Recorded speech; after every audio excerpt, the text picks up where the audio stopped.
ऐसे कृष्णा बच्चों, कक्षा 3 में आपका फिर से स्वागत है। कक्षा 3 में आज हम हिंदी विषय के पाठ संख्या 4 समय सुबेका के प्रश्नोत्तर के बारे में अध्ययन करेंगे।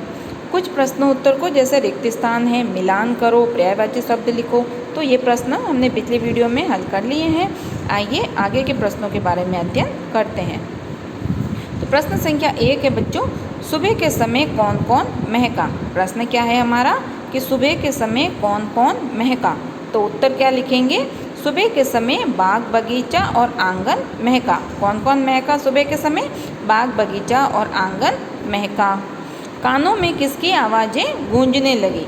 अब प्रश्न क्या है कि कानों में किसकी आवाज़ें गूंजने लगी।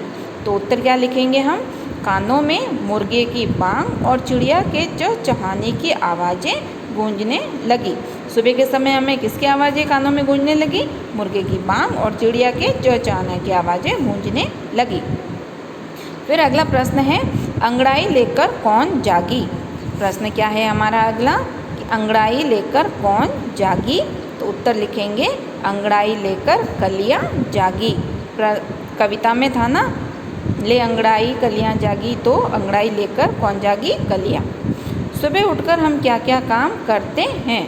तो सुबह उठकर हम दांत साफ करते हैं, नहाकर साफ सुथरे होते हैं और फिर स्कूल जाते हैं।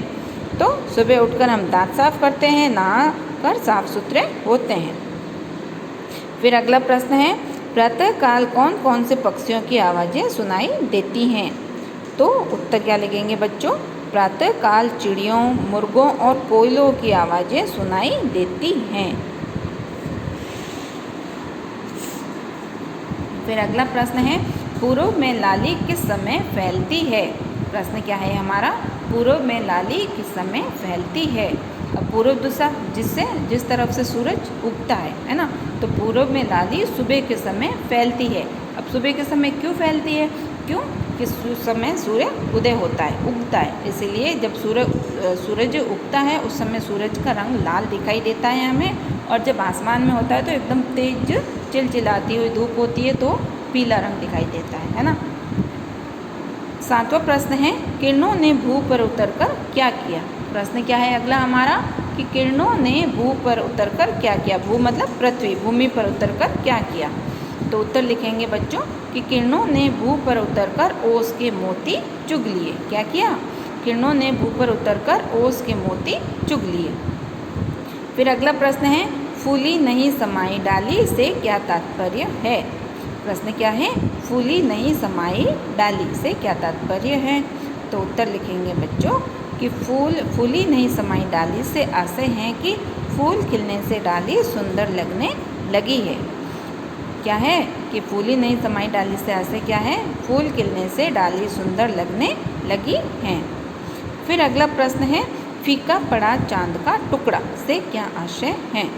अब फीका कौन पड़ा था, चांद का टुकड़ा, तो उससे क्या आशय है। तो देखिए, फीका पड़ा चांद का टुकड़ा से आशय है कि सुबह का उजाला होने से चांद की चमक कम हो गई है।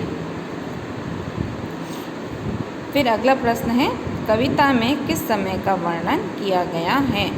जो हमने कविता पढ़ी सुबह का समय, उसमें किस समय का वर्णन किया गया है। तो अ है दोपहर का, ब है शाम का, स है सुबह का और द है रात का।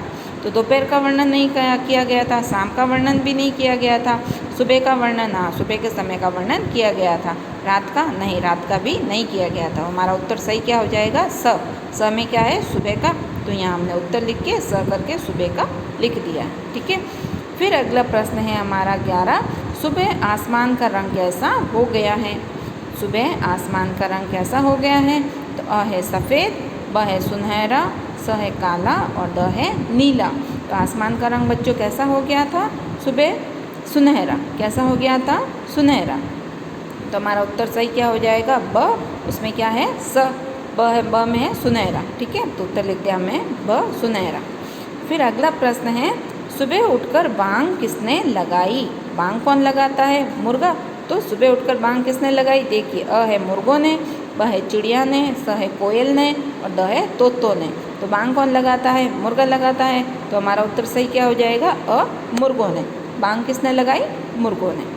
फिर अगला प्रश्न है, सुबह के समय अंगड़ाई लेकर अंगड़ाई किसने ली? अब सुबह के समय अंगड़ाई किसने ली? अ है तितलियों ने, ब है भंवरों ने, स है फूलों ने और द है कलियों ने।